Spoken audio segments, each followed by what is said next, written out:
Hoje nós vamos falar um pouquinho sobre a edificação, né, espiritual de cada um em Cristo. Vamos abrir nossas Bíblias lá em 1 Pedro, no capítulo 2, a partir do versículo 1.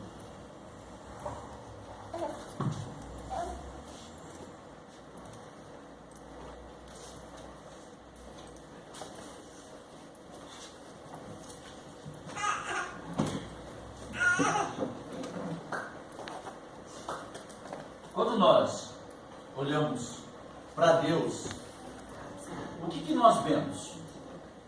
O que esse corpo representa para Deus? Né? O que Deus representa em nós? Muitas vezes nós não conseguimos olhar para dentro de nós, para ver o que está acontecendo. Às vezes nós, com as dificuldades da vida, com os problemas, com tudo que Deus não colocou na nossa vida, mas sim nós mesmos colocamos. Muitas vezes as nossas dificuldades vêm de nós mesmos. Nós não colocamos, Deus não coloca nada na nossa vida que não seja bom. Deus sempre coloca na nossa vida coisas que é para o nosso bem. Só que também Ele não interfere nas nossas escolhas, porque às vezes nós escolhemos ser maus. Nós escolhemos ter dificuldades e nós não percebemos que nós, os crentes ou os cristãos, são uma casa. O nosso corpo é a casa do Espírito Santo. Nós não percebemos isso e queremos expulsar ele do nosso corpo a todo custo, porque muitas vezes fazemos coisas ruins, fazemos coisas que não dá certo. Vamos orar? Senhor Deus, Criador do céu e da terra, Senhor, nesse momento estamos reunidos aqui na sua santa casa de oração. Senhor, pedimos que o Senhor esteja nos ensinando e nos dando conhecimento, Senhor, para que nós possamos gravar essa mensagem hoje em nosso coração e em nossas mentes, para que em dias futuros, Senhor, nós possamos passar a outras pessoas, Senhor, que o mundo aí fora fique conhecendo essa mensagem, essa verdade, do qual muita gente tem sede. Senhor, pedimos que o Senhor mate a sede de cada um, através de cada um de nós aqui. Isso que nós lhe pedimos e agradecemos, em nome de Jesus. Amém. Na minha Bíblia fala o seguinte: despojando vós, portanto, de toda maldade e dolo, de hipocrisias e invejas, e de toda sorte de maledicências. Desejai ardentemente, como crianças recém-nascidas, o genuíno leite espiritual, para que por ele vos seja dado crescimento para a salvação. Se é que já tendes a experiência de que o Senhor é bondoso. Chegando vós para ele, a pedra que vive, rejeitada, sim, pelos homens, mas para com Deus eleita, preciosa. Também vós mesmos, como pedras que vivem, sois edificados, casa espiritual, para ser sacerdócio santo, a fim de oferecer sacrifícios espirituais agradáveis a Deus, por intermédio de Jesus Cristo. Vamos parar por aqui. Quando aqui fala, né, o primeiro verso aqui, que esse verso é o que diz muito para nós, né? Nós despojando de maldade, dolo, hipocrisia, inveja, de toda sorte de maledicências. O que Deus diz para nós assim, né? Que nós somos maldosos? Que nós temos inveja? Que nós acreditamos em fofoca? O que Deus quer dizer para nós aí? É que o ser humano, pelo pecado, ele contraiu tudo isso, né? Tudo isso o ser humano carrega. Nós temos que ver uma situação muito grande aí, que nós somos uma escolha. Eu sou o que eu escolhi. Se eu escolho ser maldoso, eu vou ser maldoso. Se eu escolho ter inveja, eu vou ter inveja. Se eu escolho a parte de maledicências, que bem ele fala ali, né? A parte de vir com murmurinho para lá e para cá e fazendo separação de grupo. Por exemplo, assim, eu não gosto de Valdo, então eu vou gostar mais da irmã Terezinha. Não é assim, o amor tem que ser igual. Eu não posso diferenciar um irmão do outro, porque senão como é que eu vou amar as outras pessoas que eu nem conheço? Muitas vezes nosso amor passa por isso. E quando ele fala assim, aqui, que nós devemos beber o leite de quando somos recém-nascidos,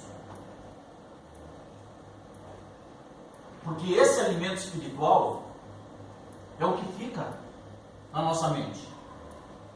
Esse alimento, porque vocês vejam bem, uma criança quando é amamentada, o que acontece com ela? Ela não sabe o que ela está bebendo. Ela só sabe que aquilo alimenta ela e que ela precisa daquilo, mas ela não tem consciência de que aquilo é um alimento ainda. Você pode ver, um recém-nascido, ele só tem a tendência a mamar porque o corpo dele precisa daquilo, mas ele não tem maldade nenhuma. Se der um veneno para ele numa chuquinha, ele bebe. Ele não sabe que aquilo é veneno ou outra coisa. Então assim é para nós também. Quando nós recebemos a verdade, quando nós recebemos o leite, começamos com o leite e passamos para a papinha, para depois, nós vamos conhecendo a palavra de Deus aos poucos. Nós vamos conhecendo que Deus é bom, que Deus não quer nenhum mal para nós, que as maldades são nossas escolhas. Nós vemos que nós estamos prontos para deixar que o Espírito Santo habite no nosso corpo. Eu acho interessante aqui que ele fala que a gente tem que despojar de todas as maldades, né? Quando a gente se entrega a Cristo no batismo, a gente se sente como uma criança, né? Desejar o quê? O leite espiritual, né? E a palavra de Deus, né? E outra coisa, você entra na vida espiritual, você não entra sabendo tudo. Você vai se alimentando aos poucos. Que bem, você vai recebendo o leite materno, a papinha, depois o pão, depois o feijão com arroz, e assim por diante. É querer colocar a Bíblia inteira na goela de uma pessoa que acabou de ser batizada, né? Nós temos que ir devagarinho, explicando, pregando, a pessoa vindo aos cultos, aprendendo, cada dia vai aprender um pouquinho. Cada dia vai aprender um pouquinho. E quando fala aqui, né, o título fala, os crentes são a casa espiritual edificada em Cristo. Por que nós olhamos dessa maneira, né? Que os crentes são, né, a casa espiritual edificada em Cristo. Porque Cristo também, ele esteve aqui como ser humano, ele esteve aqui como homem, né? Ele esteve aqui como pessoa. Ele sofreu as mesmas coisas que nós e não deixou que essas coisas se alterassem na vida dele. Dessa alteração do que ele veio fazer. E assim somos nós, espiritualmente. Nós estamos nesse mundo para nós crescer espiritualmente, e não financeiramente. Essa parte faz da nossa vida? Faz parte, faz. Só que temos que pensar no crescimento espiritual. Por isso, a palavra de Deus nos fala, né? Primeiro buscar as coisas do reino do céu. Porque se você for buscar primeiro as coisas aqui, como é que nós vamos ser espiritualmente edificados em Cristo? Como que nós vamos ter a nossa mente edificada em Cristo? Como que nós vamos ter o nosso corpo o prazer de servir a Cristo? Então nós temos que olhar bastante para esse lado, gente. E aqui também fala no versículo 5, ele fala, também vós mesmos, como pedras que vivem, sois edificados casa espiritual, para ser sacerdócio santo, a fim de oferecer sacrifício espirituais agradáveis a Deus, por intermédio de Jesus Cristo. Por isso, que cada oração que nós fazemos, nós falamos pelo amor de seu Filho amado, Jesus Cristo. Então, cada vez que nós fazemos uma oração, que nós colocamos o nome de Cristo na frente de tudo aquilo que nós vamos fazer, acontece essa situação. Que nós somos espiritualmente edificados em Cristo. O capítulo 6 diz o seguinte: pois isso está na Escritura, eis que ponho em Sião uma pedra angular, eleita e preciosa, e quem nela crer não será de modo algum envergonhado. Quem que é a pedra angular que põe em Sião? É Jesus Cristo. Jesus Cristo é a pedra angular. E quando ele fala que nós também somos pedras, o que ele compara a nós? Com pequenos cristos, para edificar a palavra de Deus. Então, para vós outros, portanto, os que credes, é a preciosidade, mas para os descrentes, a pedra que os construtores rejeitaram, essa veio a ser a principal pedra angular, pedra de tropeço e rocha de ofensa. São esses os que tropeçam na palavra, sendo desobedientes para o que também foram postos. A gente vê que para muita gente, a igreja, a palavra de Deus, é considerada uma coisa muito, como é que eu posso dizer assim, muito dura. Que tem que ser tudo certinho, que tem que ser isso e aquilo. Mas não é a igreja que fala isso, gente. É a Bíblia. É Deus. É Deus que fala que a gente tem que ser certo. Nós temos que fazer as escolhas certas. Que nós temos que colocar na nossa vida coisas que vão fazer nós prosperar. Espiritualmente e talvez até financeiramente também. Porque a palavra de Deus nos fala que procurar primeiro o reino de Deus, que o restante ele será acrescentado. Então o que diz aqui que fala Deus o restante será acrescentado? Será acrescentado alimento, será acrescentado saúde, será acrescentado um monte de coisa. Uma vida tranquila. Muita gente fala, nossa, aquele cara lá ganha um salário mínimo, como que vive? Se eu vou no mercado e gasto horrores, então ele está gastando errado, né? Porque se vê um cristão, mesmo que ele ganhe um salário mínimo, ele vive tranquilo, ele vive sossegado, ele não vive de favor. Você pode ver, ele sempre tem sua casinha, ele sempre tem a sua vida, e não muda essas coisas, né? E Deus sempre está protegendo e dando um jeito dele de ter uma vida tranquila, uma vida sossegada.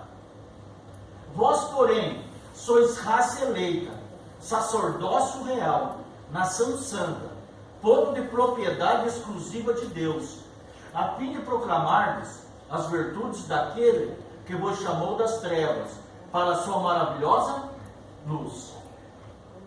Aqui eu vejo o seguinte: quando Deus montou o mundo, colocou o mundo, fez Adão e Eva, e ele montou o jardim do Éden para colocar o Adão e Eva, ali Adão e Eva ainda não tinham não tinham percebido o quão grande era aquela glória.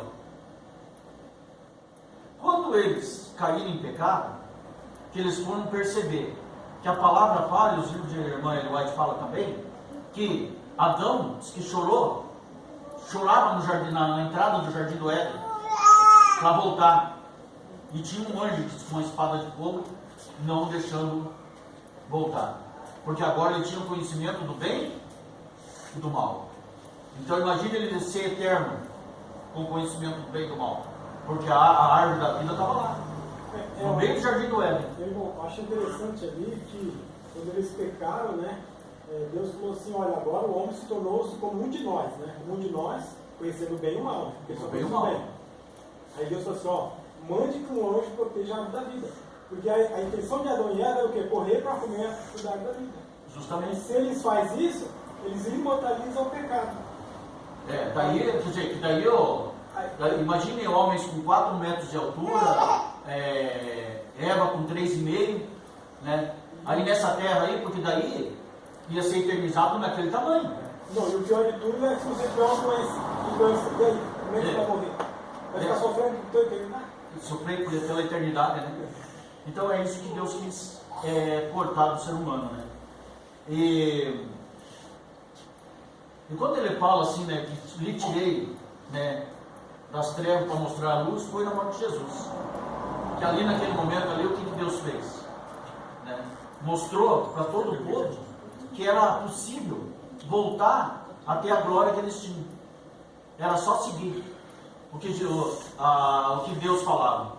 E quando ele colocou os 10 mandamentos no mundo, que Moisés foi lá e trouxe as pedras com os 10 mandamentos, ali naquele momento ali, Deus mostra, ó, sigam certinho isso daqui, ó, que vocês não vão ter problemas.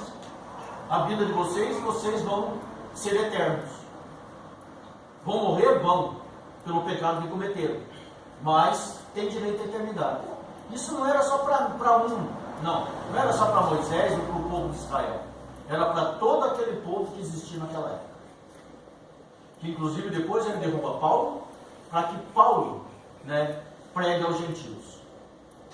Então a gente tem que tomar bastante conta dessas coisas e ver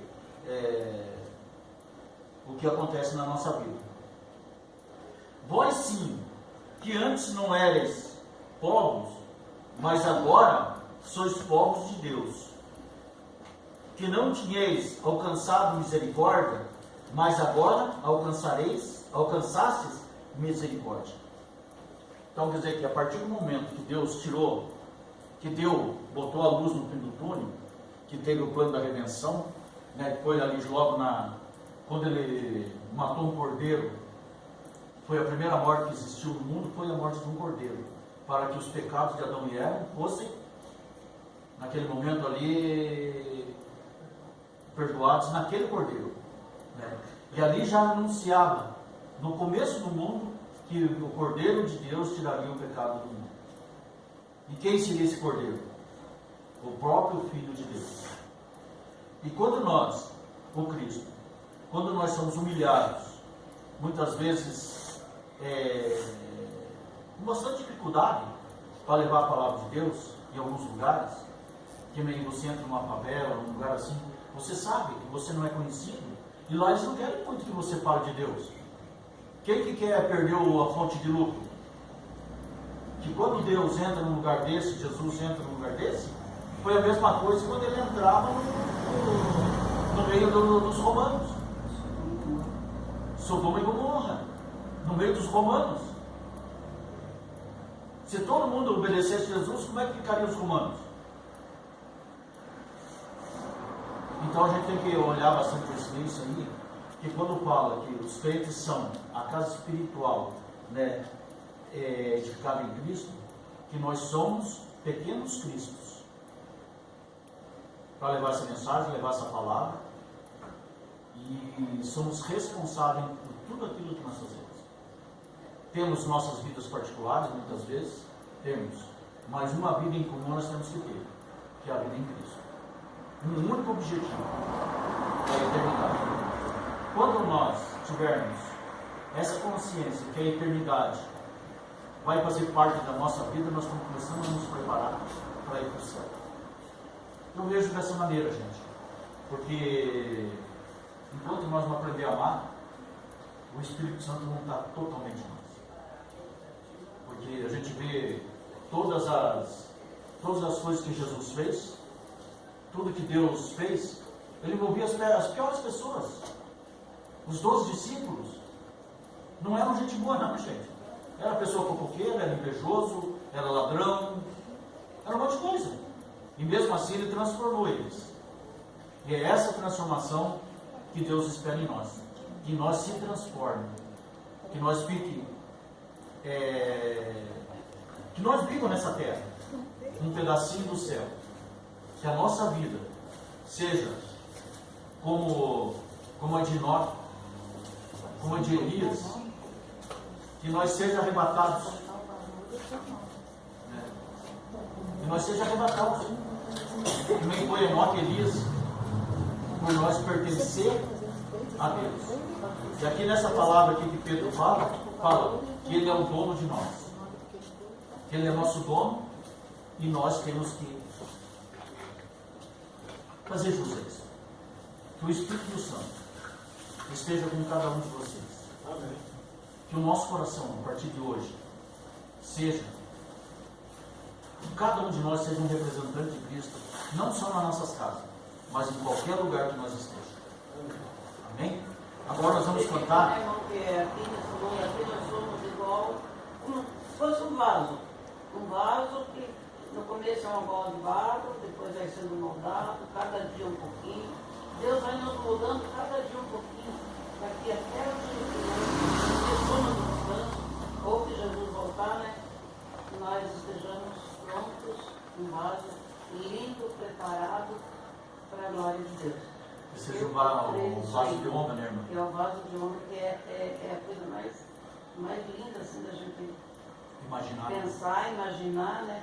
Quando a gente vê nós, principalmente nós mulheres, fazemos um vaso bonito assim, a gente já ai, vai sair para minha casa, que é muito bonito, não é mesmo? Então, Jesus é assim com nós. Ele está nos mudando a cada dia, a cada momento da nossa vida. Ele está nos mudando. Quando nós permitimos, nós damos essa permissão para Jesus entrar em nossa vida e nos moldar a cada dia da nossa vida. Eu coloquei esse hino começando aqui, porque a gente vê como que começou a entrada do pecado. Começou no Jardim do Éden. E a nossa vida espiritual praticamente começou aqui, que é onde nós somos batizados. Né? E que agora, nesse momento, nós vamos cantar o hino Caminhando.